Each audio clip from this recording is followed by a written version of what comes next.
안녕하십니까, 부생방의 함주원입니다. 지난 12월 28일 날 신속통합 민간 재개발 21개 지역이 선정이 됐습니다. 이런 발표에 맞춰서 투기 방지 대책까지 같이 발표가 됐습니다. 투자자의 입장에서 이런 투기 방지 대책을 모르면 정말 낭패, 바로 현금 청산 우려가 있을 것으로 예상이 되고 있습니다. 그만큼 오늘 내용 꼭 중요하다라고 말씀을 드릴 수가 있겠습니다.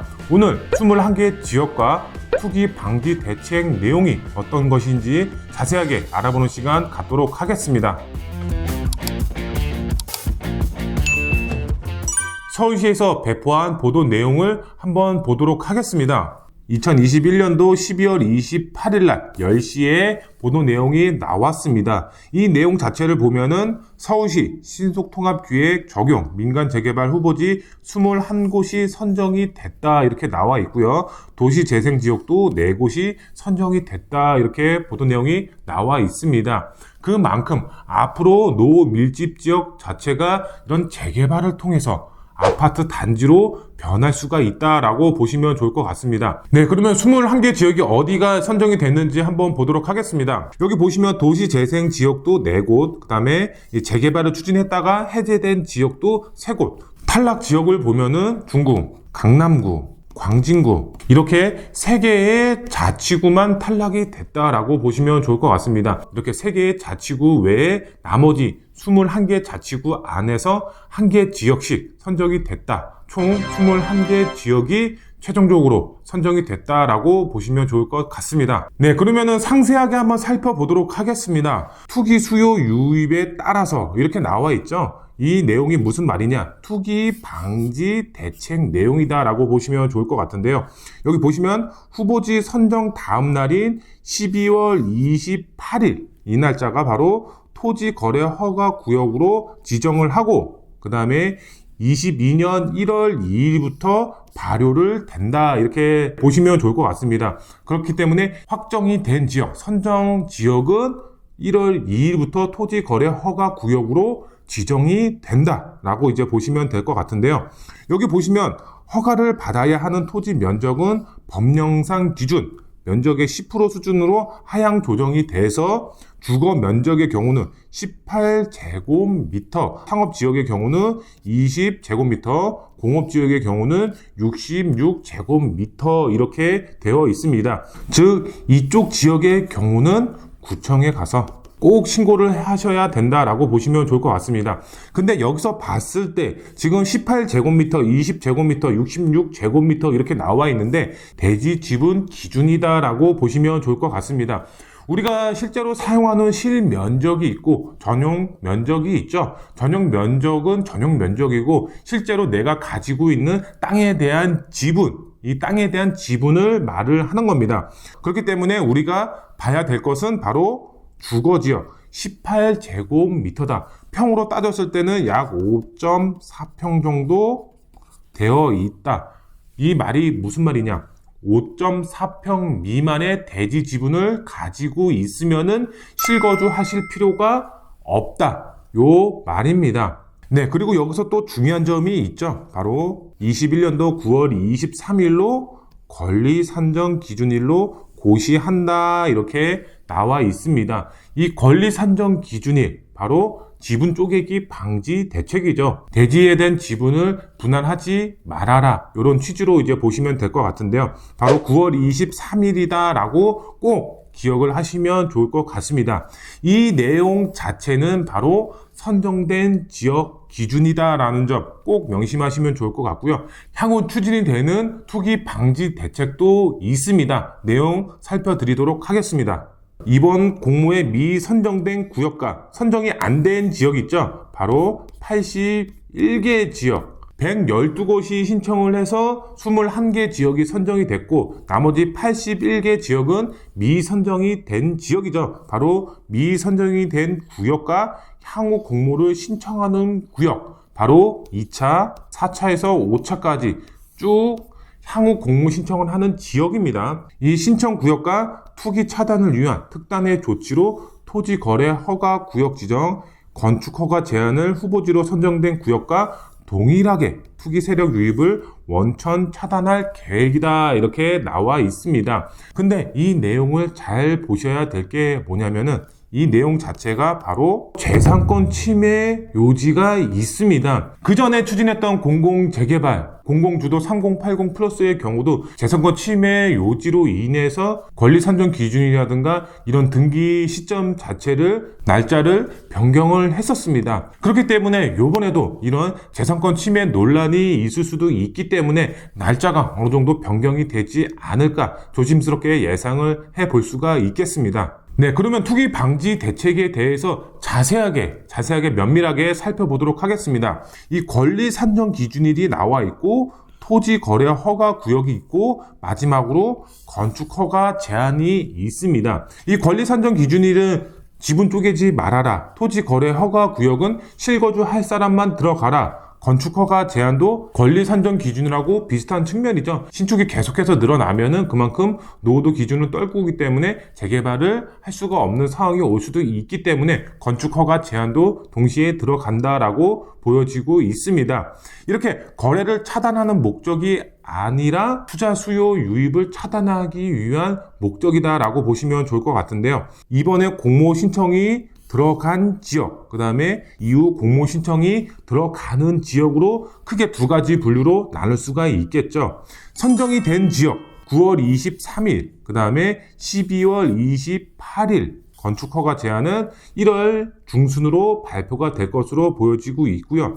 여기서 봤을 때 미선정이 된 지역 81개 지역이 여기에 포함이 되는 건데 1월 28일 날 권리 산정 기준일이 정해집니다. 토지 거래 허가 구역도 1월 중순, 그 다음에 건축 허가 제한도 1월 중순입니다. 그러면은 이후 공모 접수가 들어가는 지역도 굉장히 중요합니다. 바로 선정이 된 지역, 미선정이 된 지역 이렇게 두 가지 분류로 나눌 수가 있겠지만 크게 봤을 때는 이 권리 산정 기준일이 굉장히 중요합니다. 말 그대로 서울 지역 어떤 지역이 공모 접수가 들어가는지 알 수가 없습니다.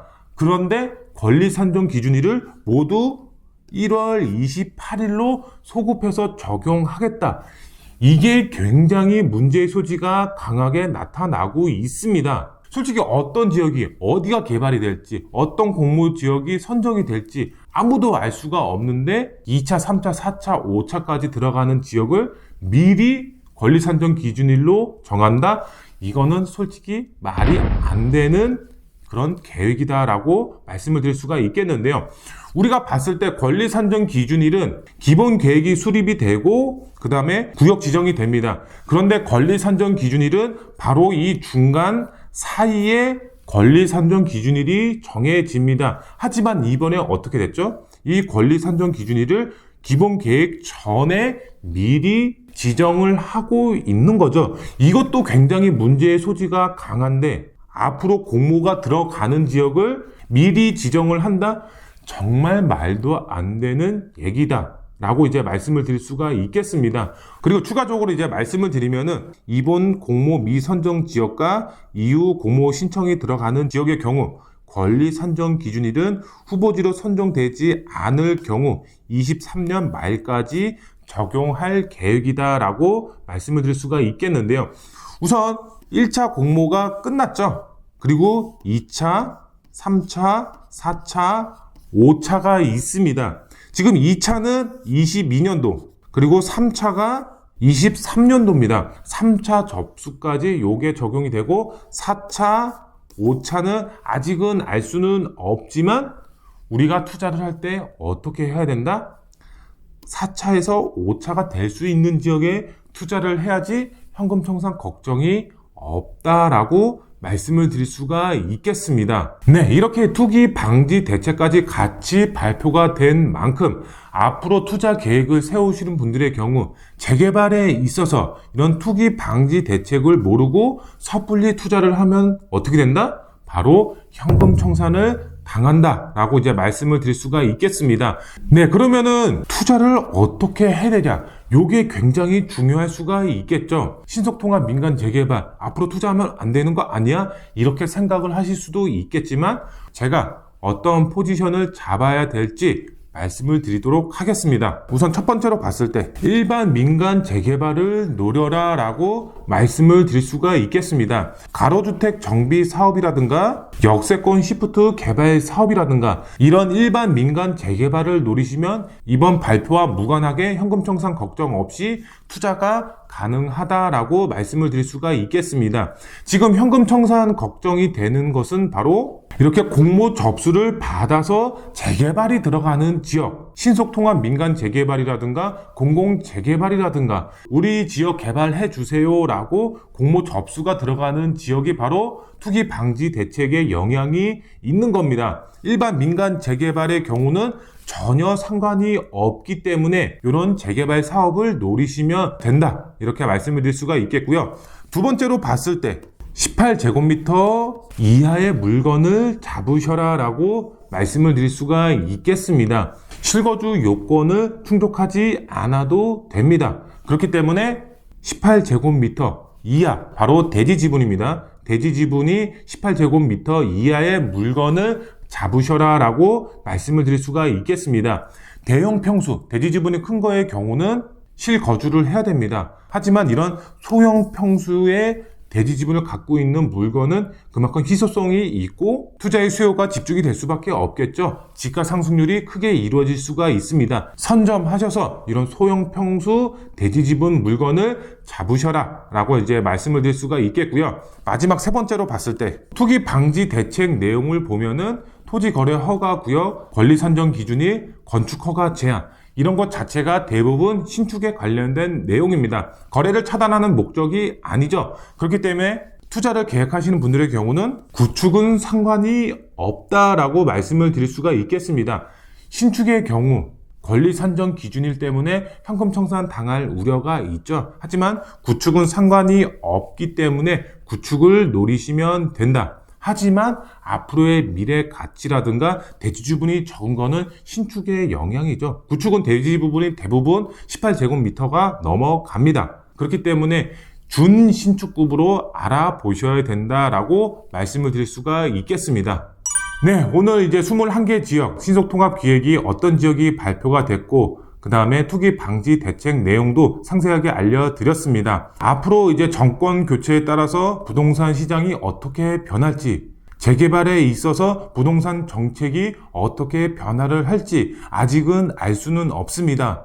그렇기 때문에 시장의 흐름이 어떻게 흘러갈지 잘 보셔야 될 것 같고요. 시장의 흐름이 변할 때마다 저희도 발빠르게 소식 전달해 드리도록 하겠습니다. 오늘 영상이 마음에 드셨으면 구독 버튼, 좋아요 버튼, 알림 설정 버튼 꼭 부탁드리도록 하겠습니다. 다음 영상에 더 알찬 정보로 찾아뵙도록 하겠습니다. 감사합니다.